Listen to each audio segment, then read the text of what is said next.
Hey guys, कैसे हैं आप लोग। आई एम श्योर कि आप लोग जब बहुत ही अमेजिंग होंगे। सो गाइस, आज के इस वीडियो के अंदर मैं आप लोगों से बात करने वाला हूं रिगार्डिंग कि आप जो है नेटवर्क इंजीनियर हैं, आप ऑटोमेशन इंजीनियर हैं या फिर आप एक हाइब्रिड इंजीनियर्स हैं। सो गाइस, ये जो डेजिग्नेशंस हैं काफी कंफ्यूजिंग करने वाली हैं।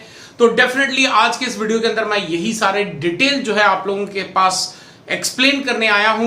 तो चलिए वीडियो को अंत तक देखते हैं। मेरा नाम है मंजीत सिंह और आप देख रहे हैं आपका अपना चैनल टेक गुरु मंजीत। सो गाइस, आगे बढ़ने से पहले आपको बता दूं 40 days free networking course with certificate जो है लाइव हो रखा है। अगर आपने अभी तक एनरोल नहीं करा, लिंक डिस्क्रिप्शन के अंदर है, जाके उसको एनरोल कर लें। तो सबसे पहले हम बात करते हैं कि नेटवर्क इंजीनियर क्या होता है।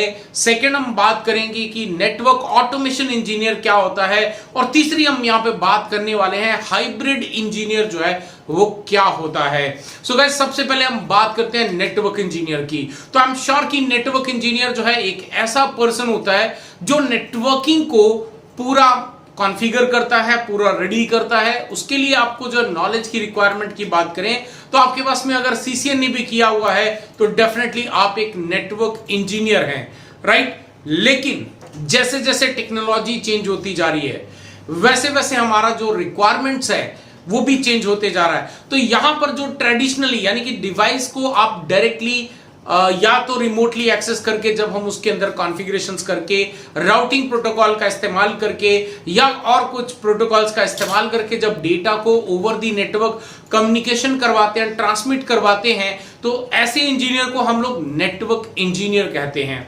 अब बात करते हैं कि क्या डिफरेंस है नेटवर्क ऑटोमेशन इंजीनियर के अंदर। तो आई एम श्योर कि आप लोगों को नेटवर्किंग ऑटोमेशन के बारे में पता होगा, और नेटवर्किंग ऑटोमेशन एक ऐसा इंपॉर्टेंट टेक्नोलॉजी बन चुकी है, लेकिन बहुत सारा कंफ्यूजन भी इसके साथ में है। तो चलिए इसके बारे में पूरा डिटेल में बात करते हैं। तो सबसे पहले समझते हैं कि नेटवर्क ऑटोमेशन इंजीनियर कहते किसको हैं। यानी कि एक ऐसा इंजीनियर जो वाकई प्रोग्रामिंग जानता है, चाहे वो आपका जावा की प्रोग्रामिंग हो, एंसिबल हो, या फिर आपके पास में पाइथन वगैरह हो। तो इन लैंग्वेजेस का इस्तेमाल करके हम क्या करते हैं, अपने काम को आसान करने के लिए पहले से कुछ प्रोग्रामिंग करते हैं। अब यहां पर ये जो इंजीनियर्स हैं ये काम वही करते हैं, यानी कि डिवाइसेस को ये भी कॉन्फ़िगर करते हैं, ये भी वही राउटिंग प्रोटोकॉल का इस्तेमाल करते हैं जो ट्रेडिशनल वाले कर रहे थे। फर्क सिर्फ यहां पर इतना हो जाता है कि आपका यहां पे ऑटोमेशन की वजह से, इस प्रोग्रामिंग की वजह से आपका जो काम करने का जो टाइमिंग है वो कंपेयर टू नेटवर्क इंजीनियर बहुत कम लगता है। बिकॉज नेटवर्क इंजीनियर को हर डिवाइस को एक्सेस करना होता है और वन बाय वन करके डिवाइसेस को कॉन्फ़िगर करना पड़ता है। और वहीं पे ऑटोमेशन इंजीनियर क्या करता है कि एक पूरा फ्रेमवर्क रेडी कर लेता है प्रोग्रामिंग के जरिए, और आसानी से वन शॉट के अंदर ही जितने भी डिवाइस उनको कॉन्फ़िगर करने हैं वो आसानी से उन सभी डिवाइसेस के अंदर कॉन्फ़िगर कर लेता है। तो ये आपका नेटवर्क ऑटोमेशन इंजीनियर है। लेकिन यहां पे बहुत बड़ा जो मिसकंसेप्शन ये है कि क्या सीसीएनए की कोई वैल्यू नहीं रह गई, क्या सिर्फ हमें पाइथन और ये सभी सीखना चाहिए नेटवर्क ऑटोमेशन इंजीनियर बनने के लिए। तो गाइज, मेरा आंसर है नहीं। आपको जो है यहाँ पे बैलेंस होना बहुत जरूरी है। यानी कि भले ही आप एक बहुत अच्छे प्रोग्रामर बन चुके हो, आप एक फ्रेमवर्क तो रेडी कर ले रहे हो, लेकिन उस फ्रेमवर्क के अंदर का जो कॉन्सेप्ट है, जो प्रोग्राम है, जो प्रोसेस है, वो डेफिनेटली आपको वही सारा करना पड़ेगा जो हम लोग सीसीएनए ट्रेडिशनल नेटवर्किंग के अंदर सीखते हैं। सो गाइस, यहां पर तीसरी एक और डेजिग्नेशन जो है बड़ी कंफ्यूजिंग आ रही है, which is called hybrid engineer.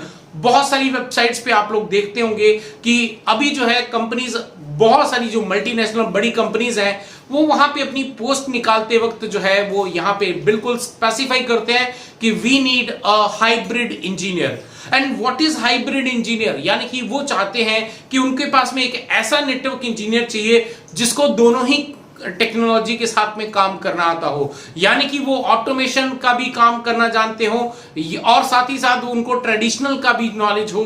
तो ऐसे कॉम्बिनेशन को जो है यहाँ पे हाइब्रिड इंजीनियर का नाम दिया गया है। सो गाइस, यहां पर मैं आपको अंत में सिर्फ इतना ही बताऊंगा कि आप भले ही ऑटोमेशन में चले जाएं, लेकिन आपको फंडामेंटल्स जो हैं, जो ट्रेडिशनल नेटवर्किंग के अंदर जो आपको बेस सिखाया जाता है, वो डेफिनेटली आना चाहिए। और अगर आपको दोनों की रिक्वायरमेंट की बात करें तो आज नहीं तो कल आपको दोनों ही चीजें सीखनी बहुत इंपॉर्टेंट है। सो आई एम श्योर कि आप जो है CCNA तो कर ही रहे होंगे, उसके साथ साथ में आपको जो है प्रोग्रामिंग यानी कि नेट डेवऑप्स यानी कि जो कि नेटवर्किंग के लिए ऑटोमेशन का जो पार्ट है, प्रोग्रामिंग है, वो भी आपको सीखनी पड़ेगी। तो जब आप ये दोनों चीजें सीख जाएंगे तो आप बन जाएंगे एक हाइब्रिड इंजीनियर। तो फिर आपके पास में अगर एक आप हाइब्रिड इंजीनियर बन जाते हैं तो भले ही आपको कहीं पे नेटवर्क इंजीनियर की पोस्ट मिले तो भी आप अप्लाई कर सकते हैं, ऑटोमेशन इंजीनियर की पोस्ट निकले, वैकेंसी निकले तो भी आप अप्लाई कर सकते हैं,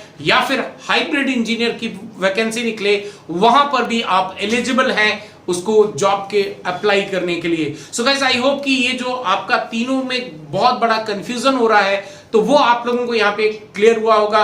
स्टिल अगर आपका कोई भी डाउट है तो आप मुझे कमेंट सेक्शन में लिख के बता सकते हैं, और कमेंट जो भी आपका क्वेश्चन हो तो उससे पहले आपको लगाना है #AskManjeet और उसके बाद अपना क्वेश्चन डाल दें, सो दैट कि जब भी मेरा आस्क मंजीत का जो वीडियो है वो पब्लिश होगा वहां पर आपके क्वेश्चन का आंसर जो है वो आपको मिल जाएगा। सो गाइस आई होप कि आज का ये जो वीडियो है वो आपको पसंद आया होगा।